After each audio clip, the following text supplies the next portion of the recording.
क्या आपके पास दो दिमाग होते हैं? बिल्कुल नहीं, आपके पास सिर्फ एक ही दिमाग होता है, लेकिन उस एक दिमाग के दो अलग अलग हिस्से होते हैं। ये दोनों हिस्से एक दूसरे से बिल्कुल अलग हैं, नाम में भी और काम में भी, लेकिन ये दोनों हिस्से आपस में जुड़े हुए हैं और इसलिए एक हिस्से के काम का, एक हिस्से की सोच का असर दूसरे हिस्से के काम पर और उसकी सोच पर होता है। हमारे दिमाग के इन दो हिस्सों को कहा जाता है कॉन्शियस और सबकॉन्शियस माइंड। कॉन्शियस माइंड को हम ऑब्जेक्टिव माइंड भी कह सकते हैं और सबकॉन्शियस माइंड को सब्जेक्टिव माइंड। अब हम इन दोनों हिस्सों के बीच का डिफरेंस समझने की कोशिश करते हैं। देखिए, जो कॉन्शियस माइंड होता है वो आपके 5 सेंस ऑर्गन पर डिपेंड होता है, जैसे आईज, नोज, ईयर्स, स्किन और टंग। आप अपने इन 5 सेंस ऑर्गन से जितनी भी चीजें सेंस करते हैं वो हमारे कॉन्शियस माइंड तक पहुंचती हैं। आप अपनी आंखों से जो देख रहे हैं उसकी पिक्चर आपके कॉन्शियस माइंड में बनती है। आप अपने कानों से जो सुन रहे हैं इसके थॉट्स डायरेक्टली आपके कॉन्शियस माइंड में आते हैं। आप जो सूंघ रहे हैं, जो टेस्ट कर रहे हैं, अपनी स्किन पर जो फील कर रहे हैं, ये सब कुछ कॉन्शियस माइंड की वजह से है। किसी गर्म चीज पर हाथ लग जाए तो हम जल्दी से हाथ पीछे कर लेते हैं। ये काम कॉन्शियस माइंड का ही होता है। कॉन्शियस माइंड की खासियत है कि वो चीजें सेंस कर सकता है, उसे अच्छे बुरे की समझ होती है, वो चीजों में लॉजिक और रीजन ढूंढता है। आप आज जो भी स्टडी कर रहे हैं, एक्सपीरियंस ले रहे हैं, ये सब कुछ आपके कॉन्शियस माइंड में जा रहा है। ठीक है, अब हम बात करते हैं सबकॉन्शियस माइंड के बारे में। जोसेफ मर्फी ने अपनी इस किताब में बताया है कि सबकॉन्शियस माइंड आपके 5 सेंसेस के हिसाब से नहीं चलता। ये आपके दिमाग का वो हिस्सा है जिसे सही, गलत, अच्छा, बुरा कुछ नहीं पता। इसके पास न तो कोई लॉजिक है, न ही कोई रीजन, लेकिन फिर भी यही हमारी कहानी का मेन कैरेक्टर है। सबकॉन्शियस माइंड वो देख सकता है जिसे आपकी आंखों ने कभी देखा भी ना हो। सबकॉन्शियस माइंड वो सुन सकता है जिसे आपके कानों ने सुना हो। ये आपको इंडिया में बैठे हुए ही किसी दूर देश की सैर करा सकता है। इसमें वो पावर है कि ये दूसरों के दिमाग की बातें जान सकता है। अब जैसा कि हमने बताया कि सबकॉन्शियस माइंड रीजनिंग या लॉजिक पर काम नहीं करता। इसे इस बात का कोई नॉलेज नहीं है कि आपके लिए क्या सही है, क्या गलत, क्या अच्छा है, क्या बुरा। ये तो बस सजेशन पर काम करता है। आप इससे जो भी करने को बोलेंगे ये एक आज्ञाकारी बच्चे की तरह वो करेगा। ये ना तो किसी तरह का आर्गुमेंट करेगा, ना ही लॉजिक लगाएगा। इसे बस वही करना है जो आपने इससे कहा है। लेकिन आप कहेंगे कि हम तो सबकॉन्शियस माइंड से कुछ कहते ही नहीं है, हमने तो कभी इससे बात नहीं की, फिर ये हमारे ऑर्डर्स और हमारी विशेस कैसे जान लेता है? जनरली हमें लगता है कि हम सिर्फ अपने कॉन्शियस माइंड से ही इंटरैक्ट करते हैं, क्योंकि हम अपने होश में जो काम कर रहे हैं वो सारे काम कॉन्शियस माइंड देखता है। लेकिन हमारी जानकारी के बिना हमारे सारे एक्शंस, सारी बातें सबकॉन्शियस माइंड तक पहुंचती रहती हैं।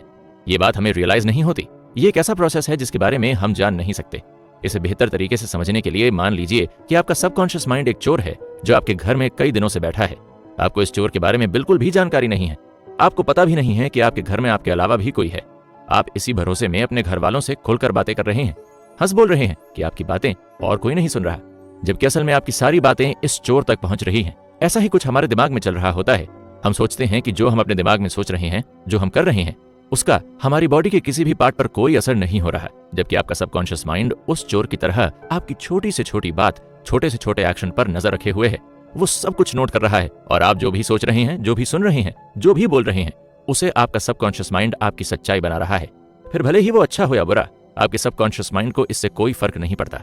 आप जो भी बोलेंगे वो बस उसे ही आपके पास लेकर आएगा। फॉर एग्जाम्पल, अगर आप दिन भर सबसे ये कहते रहते हैं कि मुझे रात को चाय पीने से नींद नहीं आती, आप ये सेंटेंस हर बार यूज करते हैं। अब तक आप ये इतनी बार बोल चुके हैं कि आपके सबकॉन्शियस माइंड ने इसे नोट कर लिया है। अब आप जब भी रात को चाय पिएंगे तो आपका सबकॉन्शियस माइंड ये बात इंश्योर करेगा कि आपको नींद ना आए, क्योंकि आपने रिपीटेडली ये बात कही है और उसे लगता है कि आप यही चाहते हैं कि चाय पीकर आपको नींद न आए।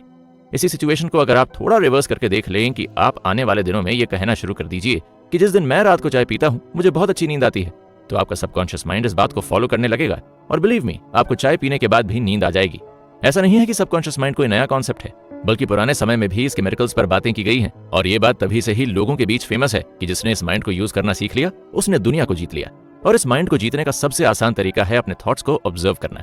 आपके लिए क्या सही है, क्या गलत, ये बात आपका सबकॉन्शियस माइंड नहीं जानता, लेकिन आप तो ये बात अच्छे से जानते हैं ना। इसलिए कोशिश कीजिए कि आप अपने माइंड तक सिर्फ वही बातें पहुंचाइए जो आपके लिए यूजफुल हों, आपके लिए अच्छी हों। जिंदगी की ऐसी कोई फील्ड नहीं है जहां सबकॉन्शियस माइंड अपना कमाल नहीं दिखा सकता।